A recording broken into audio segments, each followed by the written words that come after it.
Hello, this is GuideSpot. This is a tutorial how to play Skullgirls, the import copy from Japan, with English voice acting and English subtitles.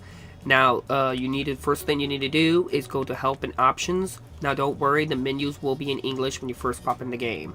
Now, before you go to Help and Options, remember that you need to push circle for accept and X for cancel. So, push circle, and then go down to Settings. When in the Settings, go down to Voice Settings. Go there. Then go to Story Mode, Voice Language. Push right, and it will be in English. The announcer, you have male Japanese, male, female Japanese, female. Just whatever the ones that doesn't have the Japanese on it, it will be in English. Now you go to all of the characters in the game, switch them over to English.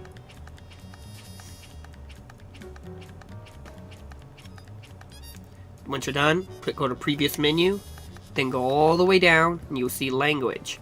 It will be on default when you first pop it in. Move it right once and you will be in English. Go down, hit back, and the game will have to restart. Now this was a quick tutorial. I'll get to the main video now.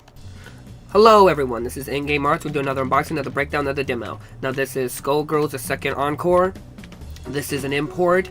It's from Japan. So, the casing's going to be in Japanese. There's going to be certain little things. You saw the tutorial video to how to change and make things in English. Now, the game is fully and supported in English, so no worries at all on that. The only thing you can't really change is that circle is your accept and X is your cancel. That's quite a standard in Japan. Now, I believe this comes with all the DLC characters, all the other content it comes with of DLC, and it comes with all the updates on the disc as well. Now, I believe this is because I never actually owned Skullgirls. I don't know all the DLC that's ever been released on it, and there was no updates when I popped this in, so I assume that everything's on there. Now, I did play Skullgirls way back on the PlayStation 3, and I know certain characters that weren't available in the PS3 version that's available in this physical copy here. Now, yes, that all the DLC and all the updates are on the disc. So, that's wonderful.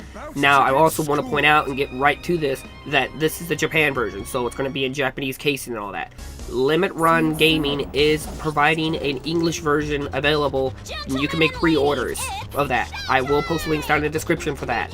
I highly recommend, if you are interested in the physical copy and English, that you get yourself a pre-order copy then now. The pre-orders will end around somewhere like November 16th or something like that. Don't quote me on that. But check it out. I'll leave links in the description if you want a copy. Now, to the game. Skullgirls is just your typical 2D fighting game. It's more about just really well made artistic design and just very, very charming and very, very artistic. Now, there's nothing really new about Skullgirls. It doesn't really do too much anything new. You have your typical one-on-one battles. You have your ultimate moves and special moves and so on and so forth.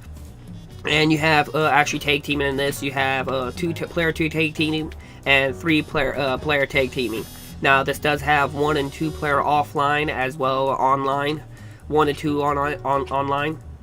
Now, the game isn't super hard on normal. I was able to beat it, and to be honest with you, I'm not very good at fighting games. I'm not a big fan of fighting games.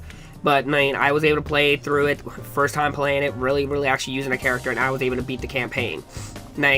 There's not a big roster of characters, but each character is very, very unique and very charming and very, characteristic. They all have their own charm. Now, there is these 2 girls that wear the schoolgirl outfit. That you probably can see with black hair, and then at the bottom you see the green hair. I don't know too much about the difference between them. They seem almost identical in character. Now, I didn't really play them too much. It just seemed like, I don't know, just the same character, but just a different color scheme. And when you're picking your character, make sure if you want the default color, push the square button. Now, when you're in this menu here, the only way you can back out is pushing the touchpad. So bear that in mind if you can't figure out how to back out from this menu here.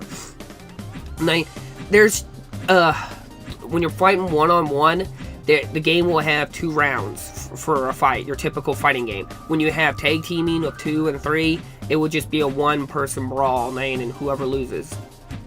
Now, there's some settings you can change and so on and so forth. Now, the fighting is just your typical fighting game. I'm not an expert in fighting game. I don't know how to pinpoint the details and stuff like that and tell you what the flaws and things they should fix. To me, it's a fighting game. Almost all fighting games are the same to me. Now, it's fast, it's fluid, the animation's beautiful. Like I said, every time I was playing it, I was at all, it's fluid. There was no dipping in graphics or any frame rate or anything like that. It just was fluid and worked great, and I just loved playing it. I don't usually play fighting games, and I was really enjoying this, and I just kept playing it and playing it. And I wanted to get this video out as quick as I could before the limited run copies go out of stock, and you guys can't get an English copy. But bear in mind, they still have the Japanese copies, and it's fully in English. So if you can't get the English copy, you can always still get the Japanese copy. So I thought that was kind of nice in case you guys don't have the money right now, or just not interested in it right now. All in all, Skullgirls is a worthy buy for anyone's collection and anybody who's into fighting games. This is also available in the beta, I want to clarify that, and Limit Run is making a video version as well for Limit Run copies. And you can pre-order it as well.